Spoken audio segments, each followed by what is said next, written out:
bien c'est pour vous dire les sorties qui m'intéressent au mois d'août.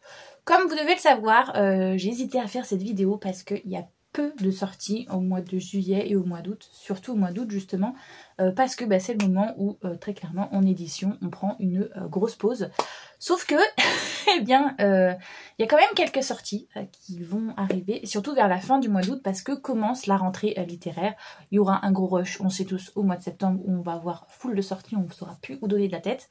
Du coup, je me disais, si c'est pour 4-5 titres, est-ce que je fais vraiment cette vidéo? Et au final, je me suis dit si, parce qu'il y a quand même 2-3 titres où j'aimerais mettre l'accent, vous en parler. Déjà, je vais vous parler d'une campagne de précommande qu'il va y avoir.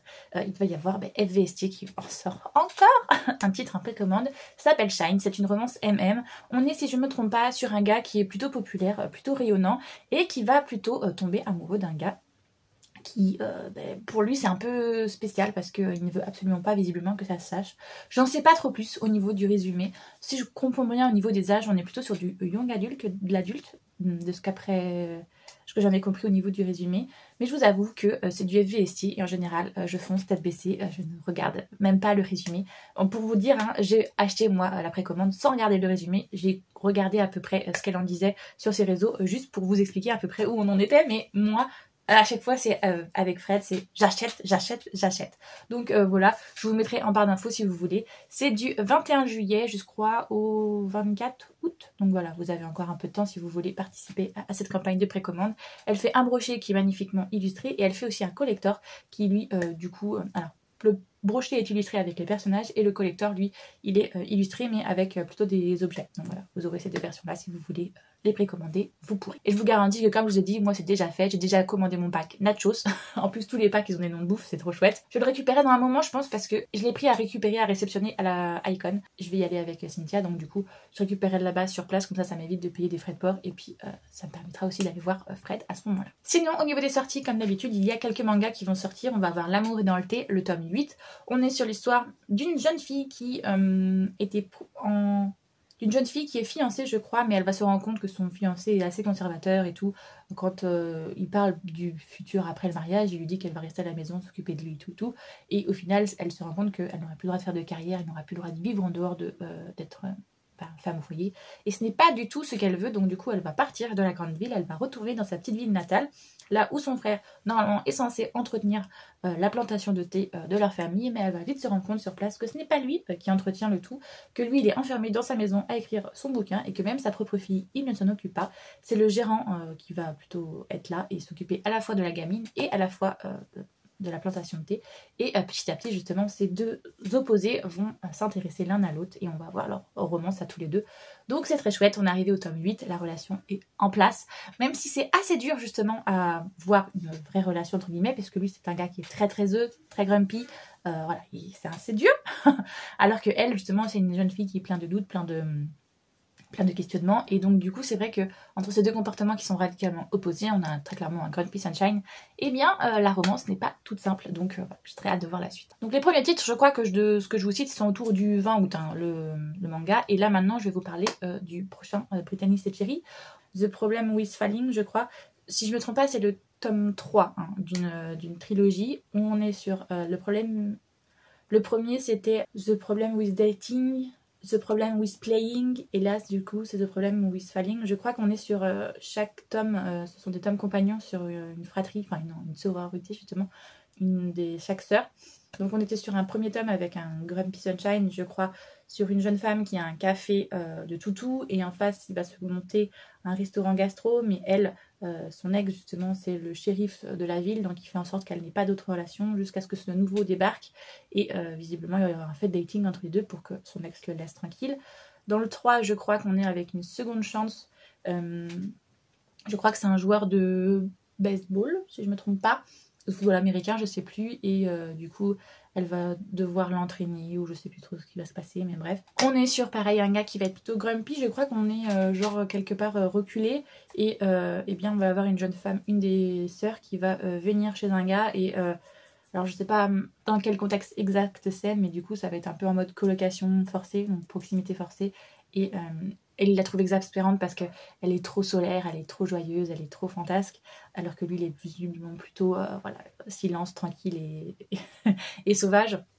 Et donc les deux au début ne vont, je pense, pas trop s'apprécier et au final l'un et l'autre à force de cohabiter vont s'apprécier. Je pense qu'on est sur ça. J'ai très envie de lire cette trilogie là de Brittany Cherry et de lire sa dernière romance de Noël qu'elle avait fait l'année dernière. Parce que je sais que potentiellement ça peut me plaire, mais elle en a fait tellement des titres que j'ai un petit peu peur. Voilà, de me lancer et de devoir après rattraper tout le retard que j'ai. Mais je sais que potentiellement ça va me plaire. Il y a The Rule of Game, le tome 1, donc c'est Offside, le premier tome. On est sur une romance. Ok, oh. Celui-là, je me le mets de côté parce que je dois d'abord rattraper tout mon retard sur les off-campus, c'est fait, mais maintenant il faut que je rattrape les Briar You. Donc voilà, et puis après il y a les autres là, d'Ivy Campus, là où je sais plus trop quoi aussi, il faut que je rattrape, comme ça je rattraperai l'année prochaine. Mais donc celui-là, je me le mets un petit peu quand même de côté parce qu'il m'intéresse potentiellement. On est sur l'histoire d'une jeune fille, je crois, qui a un ex qui fait partie du capitaine de hockey. Et elle va se retrouver à une soirée où elle va justement faire la fête et tout. Et elle va essayer de draguer un capitaine adverse d'une autre équipe, mais elle va lui vomir dessus, donc elle va se dire, bon, finalement, je pense pas qu'il sera intéressé par moi, mais alors qu'il va y avoir justement un match entre ces deux équipes-là, eh bien, lui, il va venir l'aider et il va même l'embrasser devant son ex pour faire chier son ex. Et donc, on va un petit peu, je pense, un fake dating entre les deux. C'est une trope que j'adore, enfin voilà, c'est une de mes préférées, donc je pense fortement que ça va me plaire. Voilà, on va pas se mentir, on y va un petit peu tête baissée. En date du 21 août, il va y avoir aussi d'autres sorties. On va avoir Tenir une auberge magique, guide de survie d'une sorcière ou d'une magicienne, je sais plus. C'est un peu un tome compagnon, si je crois que j'ai bien compris, de la société secrète des sorcières extraordinaires, ou je sais plus dans quel ordre c'est. Enfin, ce titre-là que je n'ai pas lu d'ailleurs, mais que je vais recevoir normalement dans mon calendrier de l'Avent. Je pense à la fin de l'année. Donc je me dis, potentiellement, je lirai en e-book et celui-là, je pourrais ensuite l'enchaîner ensuite. On est un peu dans cette même vibe assez cosy, je pense, que nous a fait dans le premier tome Lumen. Donc voilà, j'ai très hâte. Je vous avoue que je ne sais même pas trop de quoi ça parle. Je crois que ça parle de sororité, je crois que ça parle de sorcière, je crois que ça parle de petit endroit où chacun fait sa magie et tout. Et bien ça me suffit, j'ai même pas besoin de regarder le résumé. En fait, ça me fait envie. Donc je pense que il faudra d'abord que je lise le tome 1 sur ma liseuse et après du coup j'achèterai le tome 2. Enfin c'est pas vraiment un tome 2, hein. Je crois pas que ce soit des... Ou alors si c'est des... ça doit être des tomes compagnons bien séparés. Mais en tout cas ça me fait quand même très envie. Ensuite j'ai vu qu'il y avait Love Code Chemistry Lesson, le tome 1 qui va sortir aussi. Donc du coup date du 21 août. Je crois qu'on est sur un délire un peu à la Halsey Hazelwood avec une comédie romantique autour des sciences. Donc ça me plaît beaucoup. Je vous avoue que j'ai juste vu les contraires satires d'une comédie romantique lorsqu'une geek super intelligente rencontre un milliardaire mauvais garçon. Je me suis dit, allez-y, banco, prenez mon argent. Par contre, la couverture, pour moi, je la trouve absolument hideuse. Voilà. Mais c'est pas grave. Normalement, on n'est pas censé juger un livre à sa couverture. Mais j'avoue que de plus en plus, je le fais un petit peu parce que... ou alors, j'achète le bouquin en e-book, mais je ne l'achète pas en papier parce que si je n'aime pas l'objet en soi, je ne vois pas pourquoi je vais le garder chez moi. Mais bon, c'est pas grave. Je m'intéresse quand même fortement à cet univers-là. Donc, potentiellement, je le prendrai en e-book. Il y a aussi le 22 août, si je ne me trompe pas, La Reine enchaînée de Marine de Quédenay.